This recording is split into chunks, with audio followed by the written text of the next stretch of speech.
వెలివేయబడ్డ బతుకు, దీపం వెలుగుల్లోనే చదువు, అడుగడుగున అవమానాలు.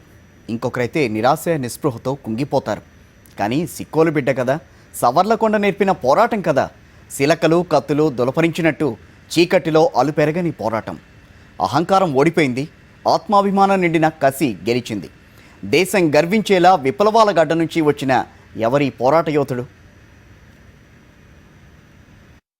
ఐఏఎస్ సివిల్స్ సంబంధించి సివిల్ సర్వీసెస్లో కాంపిటీషన్లో మంచి ర్యాంక్ రావడం, అందులో ఐఏఎస్కు సెలెక్ట్ అవ్వడం అంటే అంత ఈజీ కాదు.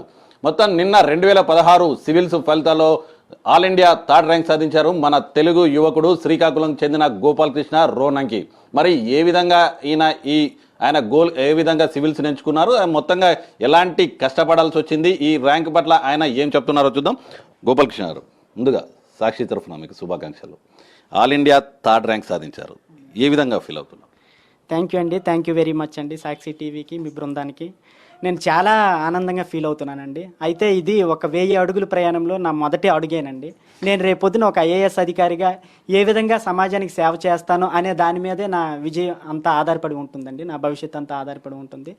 తప్పకుండా నేను పేద ప్రజలకి, అణగారిన వర్గాల వారికి నేను స్వయంగా అనుభవించాను కాబట్టి తప్పకుండా అలాంటి వర్గాల వారికి నేను సేవలు అందిస్తానని పూర్తి విశ్వాసంతో ఉన్నానండి. తప్పకుండా అందిస్తాను, చాలా సంతోషంగా ఉందండి.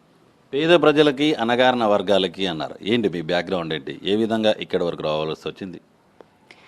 సార్, మా అమ్మ నాన్న ఇద్దరు కూడా వ్యవసాయ కూలీలండి. మాది శ్రీకాకుళం జిల్లా పలాస మండలం పారసంబ గ్రామం అండి. మాకు పారసంబ గ్రామంలో 50 సెంట్ల భూమి ఉందండి. మా నాన్న వ్యవసాయ కూలీ, అమ్మ కూడా వ్యవసాయ కూలీగానే చేస్తూ రెక్కాడితే డొక్కాడిన బతుకులండి మావి. మా కుటుంబంలో నేను మధ్యవాడినండి. నాకంటే అన్నయ్య ఉన్నారు, చెల్లి ఉన్నారు. వాళ్ళకి చదివిస్తూ వాళ్ళని ఇచ్చేస్తూ చాలా కష్టబాధలు అనుభవించారండి. చిన్నప్పటి నుంచి నేను ప్రభుత్వ ప్రాథమిక పాఠశాలలో చదువుకున్నానండి. 1 నుంచి 5 తరగతుల వరకు పారసంబ మా ఊరు పాఠశాలలో చదువుకున్నాను. 6 నుంచి 10వ తరగతి వరకు జడ్పీహెచ్ స్కూల్ బ్రాహ్మణతర్లలో చదువుకున్నాను.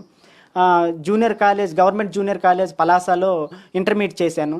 ఆ తర్వాత ఈ ఇంటి పరిస్థితులు చూసి ఏదైనా మనం ఒక గవర్నమెంట్ ఉద్యోగం సాధించాలనే దృక్పథంతో టీటీసీ రాశాను, డైట్ సెట్. వెంటనే ర్యాంక్ వచ్చింది. 2 సంవత్సరాలు పశ్చిమ గోదావరి జిల్లా దోపచర్లో టీటీసీ శిక్షణ పొందాను. ఆ తర్వాత 2006లో డిఎస్సి సాధించాను. ప్రస్తుతం సెకండరీ గ్రేడ్ టీచర్గా పనిచేస్తున్నాను గత 10 సంవత్సరాల నుంచి. గత 11 సంవత్సరాల నుంచి పనిచేస్తూనే సివిల్స్కి చదివాను. ఈరోజు ఈ గొప్ప విజయాన్ని అందుకోగలిగాను. ఓకే, మీరు చాలా పేద కుటుంబం అన్నారు, అంటే రైతు కూలీలు అని చెప్పారు. ఆస్తికి సంబంధించి పెద్ద కుటుంబంలో గవర్నమెంట్ స్కూల్లో అన్నారు. మరి ఇన్నేళ్ళు, దాదాపుగా మీరు 10 ఏళ్ళ నుండి ప్రిపేర్ అన్నారు. మరి 10 ఏళ్ళ నుండి ప్రిపేర్ అవుతుంటే మీ ఫ్యామిలీ అంటే ఏ విధంగా సపోర్ట్, అంటే మీరు చెప్పినట్టుగా ఒక గవర్నమెంట్ జాబ్ ఉందిగా చేసుకోవచ్చుగా, ఎందుకు అట్లా ఏమైనా డిస్కరేజ్ చేయడం కానీ, లేదంటే నువ్వు సాధిస్తావంటే అట్లా సపోర్ట్ చేయడం కానీ, ఏ విధంగా మీకు ఫ్యామిలీ సపోర్ట్ వచ్చింది, ఎలా వచ్చింది? ముఖ్యంగా ఈ క్రెడిట్ అంతా చెప్పుకోవాలంటే మా అమ్మ నాన్నదేనండి. నేను 10 ఏళ్ళు చదివినా సరే, ఎన్నో వైఫల్యాలు ఎదురైనా సరే, ఎప్పుడు కూడా వాళ్ళు వెనుకంజి వేయొద్దు, మేము మీకు ఉన్నాం, మేము తల తాకట్టు పెట్టైనా సరే నేను చదివిస్తాం, పర్లేదు నువ్వు చదువు అనే భరోసా ఇచ్చారు. నెక్స్ట్ ఎస్పెషల్లీ ఈ విజయం అంతటికీ ప్రధాన కారకుడు మా బ్రదర్ శ్రీ రోనంకి కోదండరావు అండి. ఆయన ఇప్పుడు ఎస్బీఐ అసిస్టెంట్ మేనేజర్గా భీమవరంలో పనిచేస్తున్నారు. పూర్తి సపోర్టు, సహాయ సహకారాలు అందించారండి. ఆయన ఒక డిఫెన్స్లో, అంతకుముందు డిఫెన్స్లో చేశారు, ఇండియన్ ఎయిర్ ఫోర్స్లో. ఒక డిఫెన్స్లో ఉంటూ 14 గ్రూప్ ఏ జాబులు సాధించారు ఆయన. అంత ఆశామాషి విషయం కాదండి. ఎయిర్ ఫోర్స్ నుంచి విడిచిపెట్టకపోవడం వల్ల జాయిన్ కాలేకపోవడం జరిగింది. చివరికి ఎస్బీఐలో చేరారు. ఆయన తాలూకా సహాయ సహకారాలు నాకు ప్రతి క్షణం, ప్రతి నిమిషం లభించాయండి. తర్వాత మా చెల్లి రోనంకి ఊర్వశి, మా బావగారు సిందిరి జయరాం గారు చాలా సపోర్ట్ ఇచ్చారండి.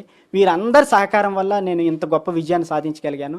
అయితే మా టీచర్ కమ్యూనిటీ, తర్వాత మిగతా మా ఫ్రెండ్స్, సహోదరులు వీళ్ళందరూ కూడా నన్ను కొంచెం డిస్కరేజ్ చేశారండి. మొదట్లో, నువ్వు తెలుగు మీడియం నుంచి వచ్చావు, డిస్టెన్స్లో డిగ్రీ చదువుకున్నావు, నువ్వు అంత పెద్ద ఏకంగా ఎవరెస్ట్ శిఖరాన్ని ఎక్కిద్దాం అనుకుంటున్నావు, అది నీ వల్ల కాదు, చూడు, ఆలోచించు, మంచి ఉద్యోగం ఉంది, ఎందుకు నువ్వు అంత రిస్క్ తీసుకుంటావని అన్నారు. అయినప్పటికీ మా నాన్న వాళ్ళకి ఒకటే సమాధానం చెప్పారండి, మా బాబు సాధించలేకపోవచ్చు, కానీ జ్ఞానమైనా సాధిస్తాడు కదా, ఆ జ్ఞానాన్ని బోధన ద్వారా 4 పిల్లలకి అందిస్తాడు కదా, అదైనా సరే మంచిదే కదా, సమాజానికి సేవ చేయడమే కదా, ఆ విధంగానే వెళ్ళనని మా నాన్న వాళ్ళందరి నోర్లు మూయించారు. నేను కూడా అలాగే చదివాను, కష్టపడి చదివాను. ఈరోజు ఈ ఉన్నత శిఖరాన్ని అధిరోహించానండి. అవును, అంటే ఇప్పుడు చదువు అంటే ఇంగ్లీష్ మీడియం అనో, కాన్వెంట్ అనో, లేదంటే సివిల్స్ అంటే ఇప్పుడే ఆల్రెడీ 5వ తారీఖు నుండి 5th క్లాస్ నుండో 6th నుండో ఆల్రెడీ కోచింగ్లు కూడా మొదలెట్టారు. మీరు గవర్నమెంట్ స్కూల్ అంటున్నారు, తెలుగు బ్యాక్గ్రౌండ్ అంటున్నారు. అంటే ఏం ఇప్పుడు చెప్పే వాళ్ళకి ఏం చెప్పదలుచుకున్నారు? ఇంకా అదంతా జరుగుతున్నది మనకు బయట అంతా. ఖచ్చితంగా ఇంగ్లీష్ మీడియం అనో, లేదంటే ప్రైవేట్ స్కూల్ అనో, లేదంటే అసలు ఇప్పుడు ఫస్ట్ జాయిన్ చేయడమే సివిల్ కోచింగ్లో స్టార్టింగ్ నుండే నర్సరీ నుండే స్టార్ట్ చేయాలన్న దానికి సంబంధించి అంటే మీరు కంప్లీట్గా దానికి పూర్తి ఆపోజిట్లో ఉన్నారు. అవునండి. అలాంటివి అవన్నీ అపోహలని నేను అంటానండి. ఎందుకంటే దానికి నేనే నిదర్శనం, నా ర్యాంకే నిదర్శనం అండి. ఈ ఎటువంటి ఇంగ్లీష్ మీడియం బ్యాక్గ్రౌండ్ లేకపోయినా, ఎటువంటి సపోర్ట్ లేకపోయినా సాధిస్తామనే దృఢ సంకల్పం ఉండి యూపీఎస్సీ పల్స్ మనం పట్టుకోగలిగితే డెఫినెట్లీ సక్సెస్ సాధించవచ్చండి. ఇది నాది 11 ఏళ్ల సుదీర్ఘ ప్రయాణం అండి. ఇది ఏ ఒక్కరోజో 2 రోజుల నుంచో వచ్చిన విజయం కాదు. ఇది నిరంతర కఠోర శ్రమ చేశాను, ఒక యజ్ఞం చేశాను, ఒక తపస్సు చేశానండి ఇక్కడ. అందుకే అందుకోగలిగాను. నాలా కష్టపడితే ప్రతి ఒక్కరూ సాధించవచ్చండి. బ్యాక్గ్రౌండ్ ఏంటనేది, ఎక్కడ చదువుకున్నామని ఏం అవసరం లేదండి. సాధిస్తామనే దృఢ సంకల్పం, కన్సిస్టెన్సీ, ప్రిపరేషన్, ఎటువంటి అపోహాలకి మిగతా వాటికి నమ్మకుండా లక్ష్య సాధన కోసం నిరంతరం కృషి చేస్తే తప్పకుండా సాధిస్తామండి. అయితే ఇందులో యూపీఎస్సీ ఏమడుగుతుందనేది చాలా ఇంపార్టెంట్ అండి. ఒక కామన్ పీపుల్ కోణంలో మనం సమాజానికి ఏం సేవ చేయగలం, మన చుట్టూ ఏం జరుగుతుంది, దాన్ని మనం ఎలా అన్వయించుకోగలం అనే ఒక కోణంలో మనం అబ్జర్వ్ చేసి దినపత్రికలు రోజు చదివితే డెఫినెట్లీ మనం సక్సెస్ సాధించవచ్చండి. ఇక మీ సివిల్స్ ఆ యజ్ఞం సంబంధించి, మీ అటెంప్ట్ సంబంధించి, మీ ప్రిపరేషన్ సంబంధించి మాట్లాడుతుంటే ఎప్పుడు మీరు సివిల్స్ ఫస్ట్ అటెంప్ట్ చేశారు, అప్పుడు తర్వాత ఎన్ని అటెంప్ట్స్ చేశారు, ఈ మధ్య ఇవాళ ఈ 3rd ర్యాంక్ సాధించేంత వరకు మీ ఓవరాల్ ప్రిపరేషన్ కానీ, మీ అటెంప్ట్స్ కానీ, మీ ఆటుపాట్లు కానీ ఇంకా? సార్, వాస్తవానికి 2006 టీచర్ ఉద్యోగం వచ్చిన తర్వాత నేను వెంటనే సివిల్స్ ప్రిపరేషన్ స్టార్ట్ చేశానండి. కానీ నా ఫస్ట్ అటెంప్ట్ 2011లో ఇచ్చాను. అప్పుడే అదే సంవత్సరం సీసాట్ అనే కొత్త పేపర్ పెట్టడం వల్ల, నేను గ్రామీణ ప్రాంతం నుంచి రావడం వల్ల, ఇంగ్లీష్ మీడియం కావడం వల్ల నేను ఉత్తీర్ణత సాధించలేకపోయాను. అట్ సేమ్ 2012 తర్వాత గ్రూప్ 1 ఇంటర్వ్యూ వచ్చింది. గ్రూప్ 1 నోటిఫికేషన్ వచ్చింది, దానికి రాశానండి. గ్రూప్ 1 ఇంటర్వ్యూ వరకు వెళ్ళాను. మరి దురదృష్టమో తెలియదు, అదృష్టమో తెలియదు, అది సుప్రీంకోర్టు ఉత్తర్వుల వల్ల రద్దు అయిపోవడం జరిగింది. వెంటనే మళ్ళీ 2014లో అటెంప్ట్ ఇచ్చాను. అప్పుడు సక్సెస్ అందుకోలేదు. మళ్ళీ 2015 ఇది నా 4వ ప్రయత్నం అండి. 4వ ప్రయత్నంలో 3వ ర్యాంక్ సాధించానండి. చాలా ఆనందంగా ఉంది. అయితే ఇందులో మెయిన్ గమనించాల్సింది ఏంటంటే, నేను మొదట ప్రిపరేషన్ సాగించేటప్పుడు నాకు ఆంగ్ల మాధ్యమం మీద చాలా పట్టు దొరకలేదండి. వాస్తవంగా నేను తెలుగులో రాసినప్పటికీ, తెలుగులో చదివినప్పటికీ ప్రశ్న యూపీఎస్సీలో క్వశ్చన్ పేపర్ అనేది ఆంగ్ల మాధ్యమంలోనే వస్తుందండి. ఆ క్వశ్చన్ మనకు అర్థం అవ్వాలన్నా సరే మినిమం ఆంగ్ల మాధ్యమం అనేది మనకు తెలిసి ఉండాలండి. హిందూ పేపర్ చదువుకొని రోజు అర్థాలు రాసుకొని ఇవన్నీ చేయడం వల్ల నాకు కొంతవరకు దాని మీద గ్రిప్ వచ్చిందండి. ఆ తర్వాత నేను కాన్ఫిడెంట్ అయ్యాను. అయితే ఇప్పుడు 2016లో మాత్రం పూర్తిగా తెలుగు మాధ్యమంలోనే నేను రాయడం జరిగిందండి. తెలుగు మాధ్యమంలోనే ఇంటర్వ్యూ చేశాను. తత్ఫలితంగా తెలుగులో మంచి ర్యాంక్ సాధించానండి. మీ ఇంటర్వ్యూకి సంబంధించి ఎలా జరిగింది? ఇంటర్వ్యూ బోర్డు కానీ ప్యానల్ ఎలా ఉండింది? మీకు ఎలాంటి క్వశ్చన్స్ అంటే ఎలాంటి ప్రశ్నలు ఎదురయ్యాయి? అక్కడ మీ సమాధానాలు, వాళ్ళ స్పందన? సార్, నా ఇంటర్వ్యూ ఏప్రిల్ 19, 2015 జరిగిందండి. సుజాత మెహతా అనే మేడం, XIFS ఆఫీసర్ ఆవిడ బోర్డులో నేను వెళ్ళానండి. దాదాపు 40 నిమిషాలు నా ఇంటర్వ్యూ జరిగింది. నా ఇంటర్వ్యూలో నేను ఇంటర్వ్యూని తెలుగులో చేస్తానన్నాను. ట్రాన్స్లేటర్ సదుపాయం ఉంది, చేశానండి. మెయిన్గా నా టీచర్ బ్యాక్గ్రౌండ్ అడిగారండి. టీచర్ బ్యాక్గ్రౌండ్ మీద మీరు పాఠాలు ఎలా బోధిస్తారు అనేసి అన్నారు. వెంటనే నాకు దేశభక్తి గేయాలు పాడడం బాగా వచ్చండి అనేసి అన్నారు. వెంటనే నేను దేశభక్తి గేయం పాడానండి. పాడమన్నారు, పాడాను. ఓకేనండి, తప్పకుండా అండి. బోర్డర్లో సైనికుడా, భారత్కి రక్షకుడా, కార్గిల్లో కన్ను మూస్తివా, ఓ సైనికుడా మా కోసం ప్రాణాలిస్తివా. బోర్డర్ల సైనికుడా, భారత్కి రక్షకుడా, కార్గిల్లో కన్ను మూస్తివా, ఓ సైనికుడా మా కోసం ప్రాణాలిస్తివా. ఏ తల్లి జన్మనిచ్చి నిన్ను కన్నదో, దేశం కోసం నిన్ను జవాన్ చేసిందో, ఆ తల్లి పాదాలకు వందనాలులే. జై జవాన్ జై కిసాన్ నీకు సలాంలే. బోర్డర్లో సైనికుడా, భారత్ కి రక్షకుడా, కార్గిల్లో కన్ను మూస్తివా, ఓ సైనికుడా మా కోసం ప్రాణాలిస్తివా. భారత్ కోసం నీవు బాంబువైనవు, దేశం కోసం నీవు ఫిరంగివైనవు, ఓ జవాను పోరులో జయము మనదలే, ఇకపైన మనకేమీ భయం లేదులే. బోర్డర్లో సైనికుడా, భారత్ కి రక్షకుడా, కార్గిల్లో కన్ను మూస్తివా, ఓ సైనికుడా మా కోసం ప్రాణాలిస్తివా. భారత్ కోసం నీ వందే మాతరమన్న మన నినాదము, టైగర్లు కొండల్లో రణ నినాదమే, ఎగిరింది ఎగిరింది వర్ణ పతాకం, ఎగిసింది ఎగిసింది భారతదేశము. బోర్డర్లో సైనికుడా, భారత్ కి రక్షకుడా, కార్గిల్లో కన్ను మూస్తివా, ఓ సైనికుడా మా కోసం ప్రాణాలిస్తివా. ఈ పాట నేను టీచర్ ట్రైనింగ్లో ఉండేటప్పుడు మా ప్రిన్సిపల్ గారు బోరాయ్ గారు చెప్పారండి, ఆయన నుంచి నేర్చుకున్నాను ఈ పాట. అంటే ఇంటర్వ్యూ ప్యానల్ స్పందన ఎలా ఉంది? వెంటనే ఇంటర్వ్యూ ప్యానల్ చాలా ఎగ్జైట్మెంట్ అయ్యారండి. ఎంతలా అంటే ఇంటర్వ్యూ అయిపోయిన తర్వాత okay your interview is over అంటూ మేడమ్మే స్వయంగా లేచి నిల్చొని నాకు నమస్కారం పెట్టారండి. అప్పుడే నేను అనుకున్నాను నాకు తప్పనిసరిగా మంచి ర్యాంక్ వస్తుందని. మిగతా సభ్యులు కూడా లేచి నిల్చొని నమస్కారం పెట్టారండి. చాలా చక్కగా వాళ్ళ స్పందన ఉందండి, చాలా బాగా జరిగింది. తర్వాత ఇంకో క్వశ్చన్ కూడా అడిగారండి, మీరు మారుమూల ప్రాంత గ్రామీణ ఉపాధ్యాయులుగా పనిచేస్తున్నారు కదా, మీ పిల్లలు గవర్నమెంట్ కార్పొరేట్ స్కూల్లో ఇంగ్లీష్ మీడియంలో చదువుతున్న పిల్లలతో పోటీ పడగలరని అడిగారు. దానికి డెఫినెట్లీ మేడం, తప్పకుండా వాళ్ళకి సరైన ప్రాపర్ గైడెన్స్ ఇస్తే చాలా అద్భుతాలు సృష్టిస్తారండి.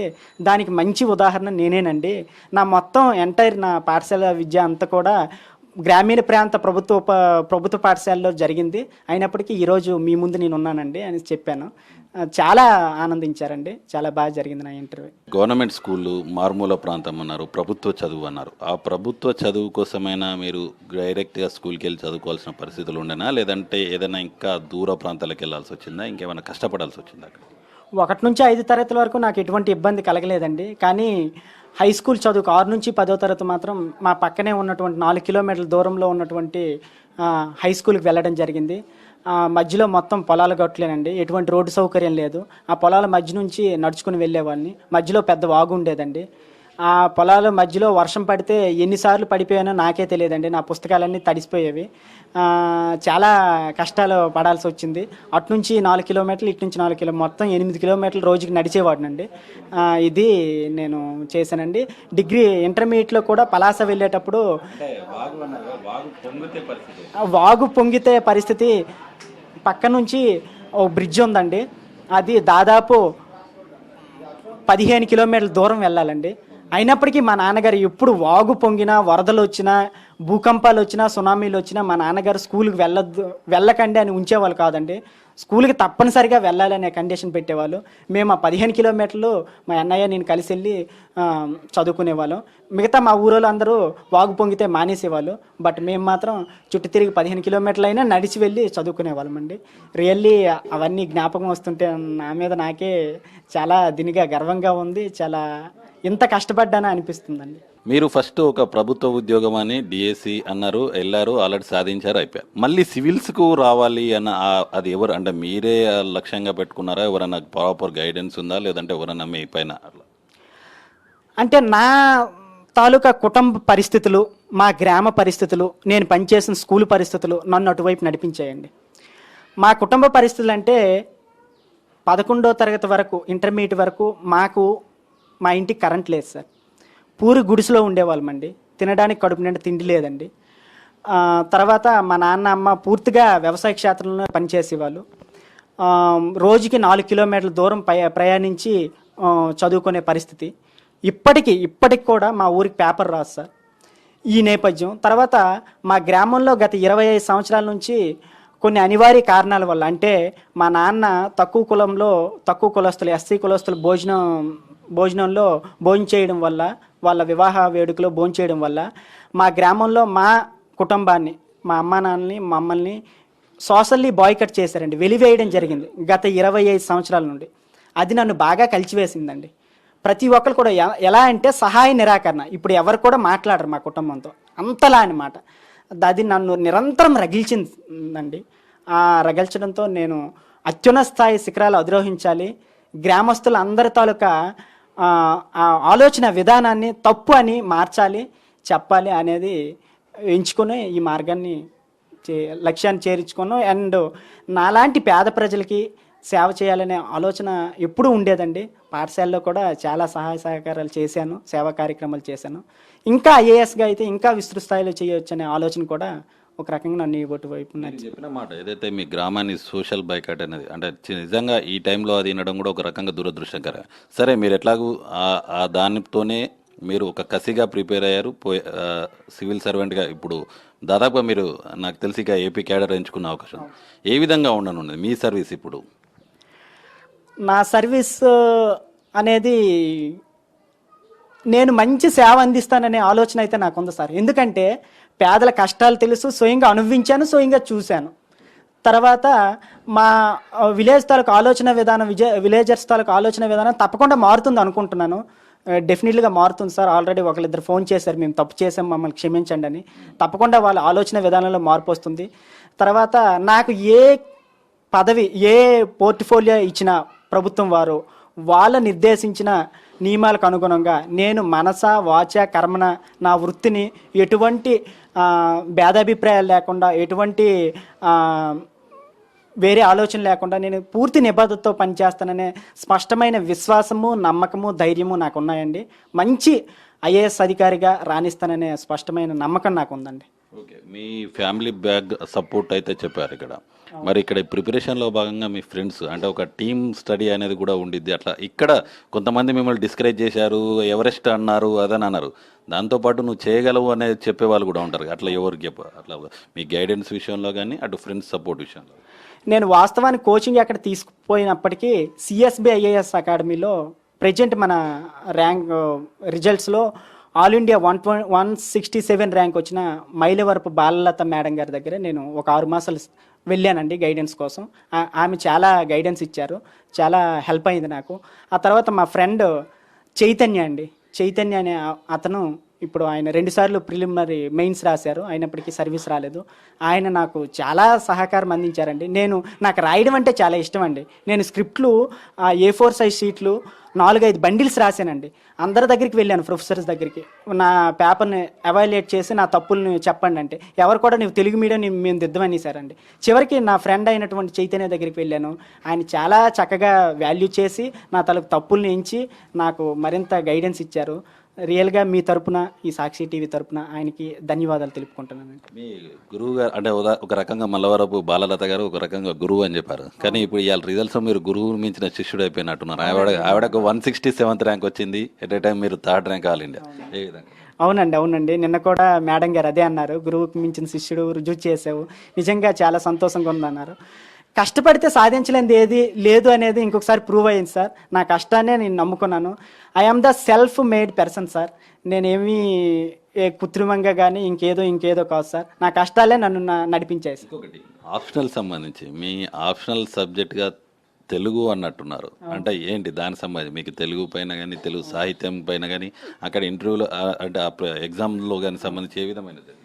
వాస్తవానికి 1వ తరగతి నుంచి నాకు తెలుగు సబ్జెక్టు అంటే అమితమైన ఆసక్తి సార్, అమితమైన మక్కువ, చాలా ఎక్కువ. ప్రతి హై స్కూల్ స్టడీస్లో కూడా నాకు చాలా రకాలుగా సహాయ సహకారాలు అందించారు ఉపాధ్యాయులు. వాళ్ళందరూ నన్ను ప్రోత్సహించారు, ఎస్పెషల్లీ తెలుగు సాహిత్యం ఉపాధ్యాయులు. ఇంటర్మీడియట్ స్థాయిలో అదే సార్. అందుకనే నాకు ఇష్టం కాబట్టి నేను ఆ సబ్జెక్ట్ ఎంచుకున్నాను. రెండోది ఏంటంటే నేను తెలుగు మాధ్యమంలో రాస్తున్నాను కాబట్టి తెలుగు లిటరేచర్ ఎంచుకుంటే తెలుగులో రాసే అవకాశం ఉంటుంది, తెలుగు మెటీరియల్ లభ్యత ఉంటుంది అనే ఆలోచన కూడా చేశాను సార్. బట్ మామూలుగా చూసుకుంటే 10th లోపు ర్యాంకు రావడం నాకు తెలిసి అరుదనే చెప్పాలి. బట్ తెలుగు సాహిత్యంతో 3వ ర్యాంక్ సాధించాను. చాలా అద్భుతంగా ఉంది, చాలా ఆనందంగా ఉందండి. ఇంకొకటి, మీరు 2011లో ఫస్ట్ టైం అటెంప్ట్ చేసినప్పుడు CSAT అనేది ఒకటి అన్నారు కదా, లాస్ట్ టైం అంతకుముందు కూడా మేము కూడా చూసాం. మన గ్రామీణ విద్యార్థులు, మీరు గ్రామీణ బ్యాక్గ్రౌండ్, అది మారుమూల ప్రాంతం, తెలుగు బ్యాక్గ్రౌండ్ అన్నారు, చాలా ఇబ్బందులు పడుతున్నామంటూ ఒక ఉద్యమం టైప్లో చేయాల్సిన పరిస్థితి వచ్చింది. ఆ CSATను అధిగమించడానికి మీకు అసలు సార్ వాస్తవానికి సీసాట్ అనేది నాలాంటి గ్రామీణ ప్రాంత విద్యార్థులకు చాలా ప్రతిబంధకం సార్. ఎందుకంటే ఒక ఇంజనీరింగ్ స్టూడెంట్ అదే పేపర్లో 200కి 195 అబవ్ తీసుకొస్తాడు సార్. అదే నాలాంటి గ్రామీణ ప్రాంత విద్యార్థి 80 మార్క్స్ రావడం చాలా కష్టం సార్. కానీ తర్వాత నేను అనేక రకాల ఆంగ్ల పత్రికలు చదవడం, హిందూ పేపర్ చదవడం, ఈ తర్వాత ఆర్ఎస్ అగర్వాల్ లాంటి బుక్స్ బాగా రెగ్యులర్గా ప్రాక్టీస్ చేయడం జరిగింది సార్. ఆ తర్వాత మొన్ననే 2015 నుంచి కేంద్ర ప్రభుత్వం వారు కూడా దాన్ని క్వాలిఫైయింగ్ పేపర్ చేయడం జరిగింది. 66 మార్కులు వస్తే చాలు అందులో. దాంతో నాకు కొంత సులువైంది సార్ నా తాలూకు ప్రయత్నం. నాకు ఈసారి మార్క్స్ ఇంకా పెట్టలేదు సార్. నాకు ఈ ప్రకారం అయితే నేను బాగానే చేశాను సార్. 125 పైన వచ్చాయి సార్, 200. సీసెట్ సంబంధించి మీరైతే ఆ ప్రతిబంధం దాటిపోయారు, అయిపోయేది.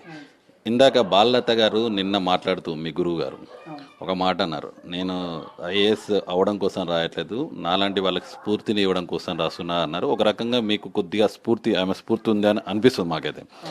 మరి మీరు నెక్స్ట్ అంటే సివిల్ అంటే ఐఏఎస్ వెళ్ళిపోతారు, ఆ తర్వాత ఆ ఇచ్చిన పోర్ట్ఫోలియో వరకే పరిమితం అవుతారా, లేదంటే ఇలా మీలాగా కానీ లేదంటే స్ఫూర్తి అంటే సివిల్ సర్వీసెస్ సర్వెంట్ అవ్వాలంటూ ఆశపడి వచ్చే వాళ్ళకి ఏమన్నా కోచింగ్గా కానీ ఇన్స్పిరేషన్గా కానీ స్ఫూర్తిగా కానీ ఏమన్నా మీ సహాయ సహకారాలు ఉండే అవకాశం?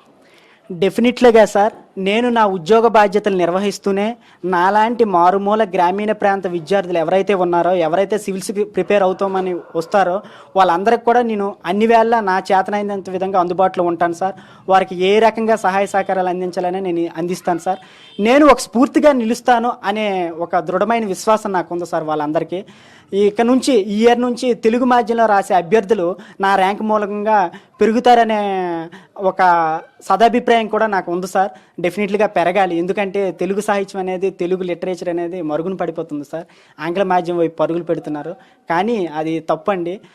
భావం మన దగ్గర భావం ఉంటే భాష ఏదైనా పర్వాలేదండి. భావం ముఖ్యం, భాష కాదు. కాబట్టి నేను ఇలాంటి గ్రామీణ ప్రాంత విద్యార్థులకి ఎల్లవేళలా నేను చేదోడు వాదోడుగా ఉంటాను, అందుబాటులో ఉంటాను, గైడెన్స్ ఇస్తాను సార్. ఏ రకమైన సహాయ సహకారాలు కావాలని నేను అందిస్తాను సార్.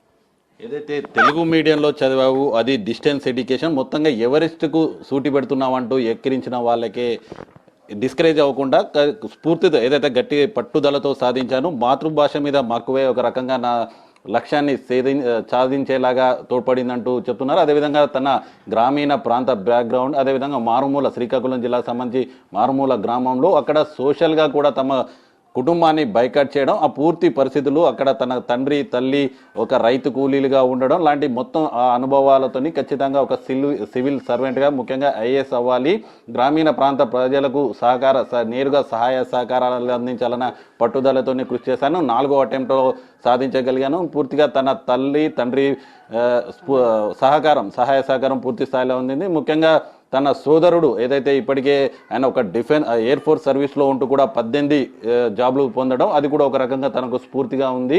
అలా విధంగా తన సోదరి కానీ తన బావగారు కానీ సహాయ సహకారాలు అందాయి. ముఖ్యంగా ఎవరైనా గ్రామంలో వెక్కిరించినా కూడా తన తండ్రి తనకు తగ్గట్టుగా సమాధానం చెప్పాడు. ఒకవేళ జాబ్ రాకపోయినా జ్ఞానం వస్తుంది, ఆ జ్ఞానం మనలాంటి గ్రామీణ ప్రాంతాల పేద విద్యార్థులకు ఒక పంచే విధంగా తోడ్పడుతుంది అంటూ ఆయన ఎంకరేజ్ చేశారు తప్ప ఎప్పుడూ డిస్కరేజ్ చేసింది లేదు. అప్పుడు ఉపాధ్యాయ జాబు పొందడంలో కానీ ఇవాళ సివిల్ సర్వెంట్గా ఆల్ ఇండియాలో 3rd ర్యాంక్ సాధించడంలో కూడా పూర్తిగా తన కుటుంబం సపోర్ట్ ఎంతగానో ఉంది.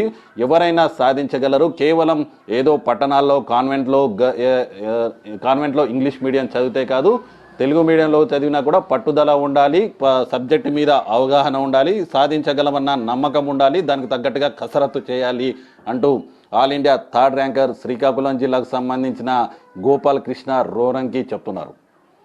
వీడియో జర్నలిస్ట్ రంగనాయకులతో ప్రదీప్, సాక్షి టీవీ.